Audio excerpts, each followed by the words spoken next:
নমো কৃষ্ণ শংকৰ গুৰু হৰি ৰাম ৰাম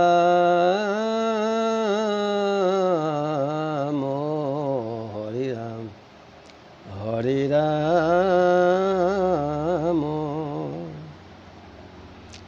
যম আৰু যমদূতৰ সংবাদ দ্বিতীয় খণ্ড পদ। ৰাম সিধৰ দেখিলো যেন মহাপৰাক্ৰম,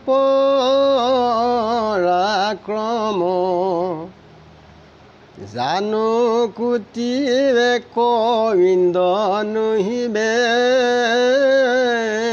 কসম, তেখমে সহিতে যেবে লগায়া বিবাদ, অৱশ্যে তুমিও যাইবা ভেটিৰ শ্ৰাদ্ধ, আমাৰ প্ৰাণক যেবে ৰাখিবা নিশ্চয়, পাৰসিতো দূত কৰায়ক পৰিশ্ৰয়,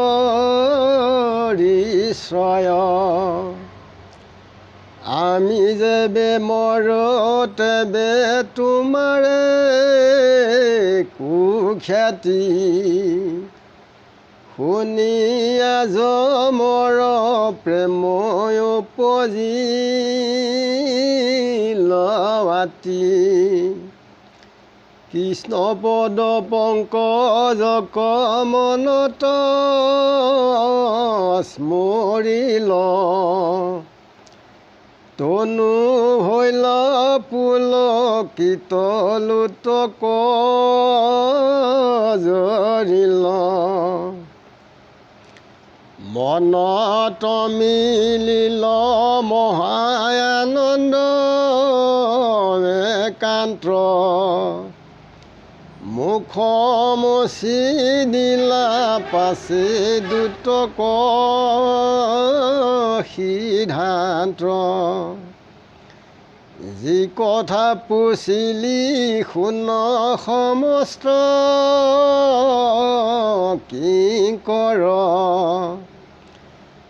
আচন্ত পৰম দেৱ কৃষ্ণ মহেশ্বৰ,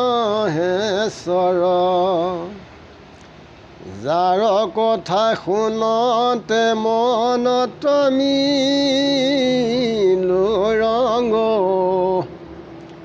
তাহা নয়াগত মই ক্ষুদ্ৰ যে প্ৰতংগ, কৃষ্ণে সেবি চৰ চৰাচৰ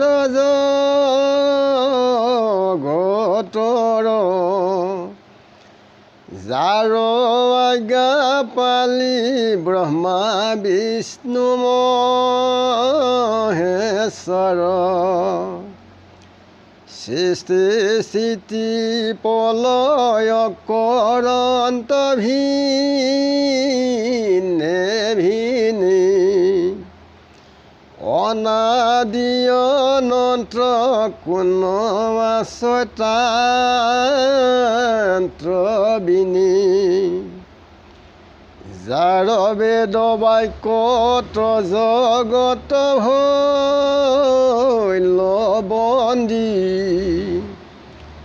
যেন নাক বিন্ধি বলধক চান্দি, জাতি ধৰ্ম কৰি কৰ তাহাকে শেষেও, তাহান সে অধীন সমস্তে আমি দেৱ, নজানি সে মোক তোৰা বোল ঈশ্বৰ, মোৰ যত অধিকাৰ শুনিও কি কৰ। সংসাৰত আছে জীৱ জন্তু যত মানি নকৰো সবাকে শাস্তি জানাবি মানি মনুষ্যালকত যিটো পাতকী নিষ্ফল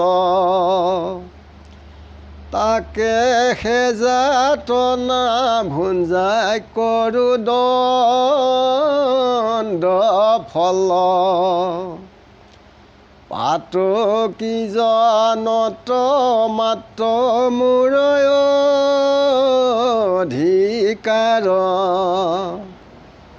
কৃষ্ণৰ কি কৰ মই জানা সাৰে সাৰ কৃষ্ণৰে সেৱাই গাখীৰে ধৰি পতিনিত কৰোঁ যেন পাপী কয়োচিত পায়াচিত্ৰ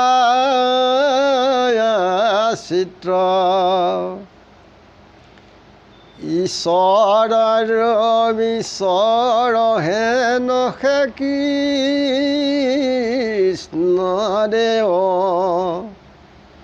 ব্ৰহ্মময় মূৰ্তি জাত পৰে নাহি কেৱ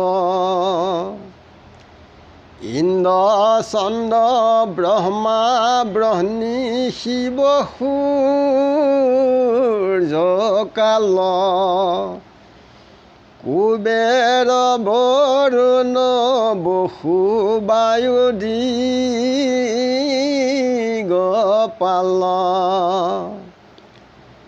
যত প্ৰজাপতি মই আদি যত দেৱ তাহান লীলা কওঁ আমি নজানো কেও মহাঋষি হবু যাৰ মায়াৰে মোহিত নজানন্ত ঈশ্বৰ কৃষ্ণত যাৰ চিত্ৰ তাক জানিবাক পাৰে আনকো নৰে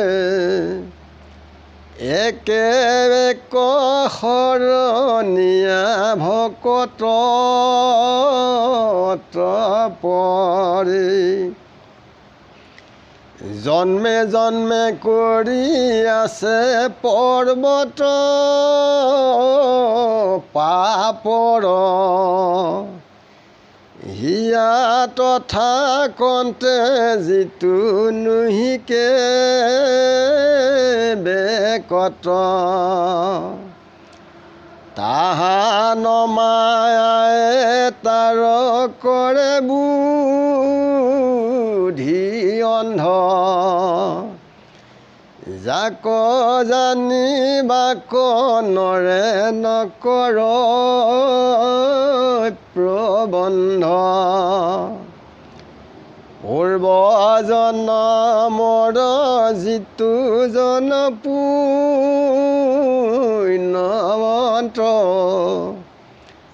মায়া কুতৰিল সিটো পুৰুষ মহান্ত সিজনে ধৰে কৃষ্ণ চৰণত চাপি এতেকে প্ৰকাৰে চিনি পুণ্যৱন্ত পাপী হেন অমীশ্বৰ আছা জগত কে ব্যাপী ব্ৰহ্মজনে যেন নাজানো তথাপি ব্ৰহ্মায়াদি তিন প্ৰজন্তৰ অন্তৰ্যামী সেহি কৃষ্ণদেৱে সেমুহুৰ নিজ স্বামী।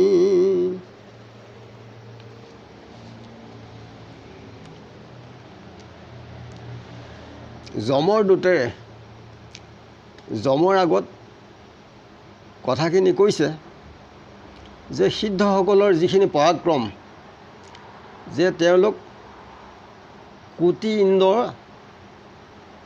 ইন্দ্ৰতকৈও তেওঁলোক বেছি পৰাক্ৰম আছে তেখেতসকলৰ, যে তেখেতসকলক লগত আমি চিনি নাপাই যদি আমি আমাৰ লগত কাজিয়া কৰে তেতিয়াহ'লে এইটো আমাৰ অপযশ হ'ব আৰু তোমাৰো যমৰ যিটো ৰাজপথ, এই ৰাজপথো তোমাৰ নাথাকিব, এয়া উচ্ছাদ হৈ যাব।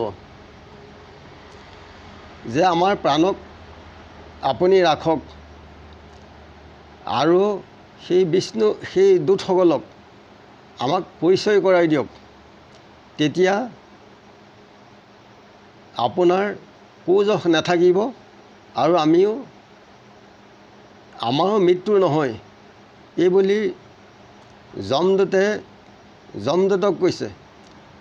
যমদূতৰ শুনি মহাপ্ৰেম উপজিছে আৰু কৃষ্ণৰ পাদপদ্ম স্মৰণ কৰি আনন্দত চকুৰ পানী নিগৰিছে যমৰ। যে মনত একান্ত আনন্দ ভাৱ হৈ তেওঁ চকু মচি কিংকৰসকলক সমিধান দিছে যে পৰম ঈশ্বৰ কৃষ্ণ তেখেত হৈছে মহেশ্বৰ।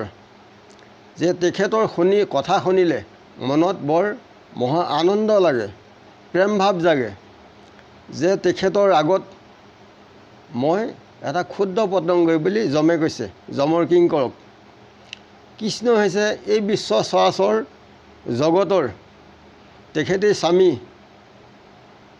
তেখেতৰ আজ্ঞা ব্ৰহ্মা বিষ্ণু মহেশ্বৰ তেখেতসকলে পালন কৰে। সৃষ্টি স্থিতি প্ৰলয় ভিন্নে ভিন্নে তেওঁলোকে কৰে কৰ্ম অনুসাৰী। যে তেখেত হৈছে অনন্ত, তেখেতৰ বিনে এই সংসাৰত একো নাইয়ে। যে তেখেতৰ বাক্যতেই সকলো বন্দী হৈ আছে। যে মায়ে ৰচাই সকলোকে এডাল সদায় সকলোকে চানি ধৰি আছে। যে জাতি অজাতি সকলোৱে তেখেতকেই সেৱা কৰে, তেখেতৰ বাহিৰে আন এই সংসাৰত একো নাই। যে নজানিহে যিসকল অধীন দেৱতা আদি কৰি যিমানবিলাক আছে সকলোৰ কৃষ্ণই অধীন। যে যমদূতক কৈছে যে তোমালোকে নজানি পেলাইহে মোক ঈশ্বৰ বুলি তোমালোকে কোৱা, যে মোৰ অধিকাৰ ক'ত আছে তোমালোকে শুনা। যে এই সংসাৰত যিমানবিলাক জীৱ জন্তু আছে যে মই সকলোকে একেলগে মই শাস্তি কৰিব কাকো নোৱাৰোঁ। যে মনুষ্য লোকত যিসকল মহাপাপী তেওঁলোকক যাতনা ভুঞ্জাওঁ আৰু পাপীবিলাকৰতহে মোৰ কেৱল অধিকাৰ আছে। মই হৈছোঁ কৃষ্ণৰ কিংকৰ। যে কৃষ্ণৰ আজ্ঞা শিৰত লৈ পাপীক প্ৰতিদিনে মই নিতৌ তেওঁলোকক প্ৰায়শ্চিত্ত কৰোঁ। যে কৃষ্ণ হৈছে দেৱৰ দেৱতা, যে ব্ৰহ্মময় মূৰ্তি সকলো, তেওঁ বাহিৰে এই সংসাৰত একো নাই। উৰণ বুৰণ গজন ভ্ৰমণ সকলোতে তেওঁ বিৰাজ কৰি আছে। ইন্দ্ৰ চন্দ্ৰ ব্ৰহ্মা বৰুণ আদি সূৰ্য এই সকলোৰ প্ৰজাপতিলৈকে যে ঈশ্বৰ কৃষ্ণৰ মায়াতেই সকলো ঘূৰাই লৈ ফুৰাইছে, সকলো তেখেতেই চলায়। যে মহামণিও তেখেতৰ মায়াত বন্দী হয়। যে সেই কৃষ্ণক এক শৰণীয়া ভকতৰ বাহিৰে আন কোনেও নাজানে। যে যিসকলে জন্মে জন্মে মহাপাপ কৰি আছে তেওঁলোকে হিয়াত থাকোঁতেও এই কথা নাজানে। তেওঁলোকে বুদ্ধিয়ে তেওঁলোকক অন্ধ কৰে, এই কথা জানিব নোৱাৰে। যিসকল পূৰ্বৰ পুণ্যমন্ত তেওঁলোকে মায়াবিলাক এৰাই আৰু সেইসকলে ঈশ্বৰ কৃষ্ণৰ চৰণত চাপি ধৰে যে এনেকৈ পাপী আৰু পুণ্যমন্ত লোক চিনিব পাৰি। কৃষ্ণ গুণ নাম শ্ৰৱণ কীৰ্তনে ভজিও হৰি চৰণ মনুষ্য হৈবাৰ এহি মানে মাত্ৰ জানা নিজ প্ৰয়োজন। ঠিক এনে মাধ্যমে অভ্যাস কৰিলে উপকাৰ হয়। ইমানতে সবাচৰণ সেৱাজন ৰাখিছে গুৰু কৃষ্ণ কৃষ্ণ মহাবীৰ হৃদয় নাম কৃষ্ণ কৃষ্ণ গুৰু কৃষ্ণ।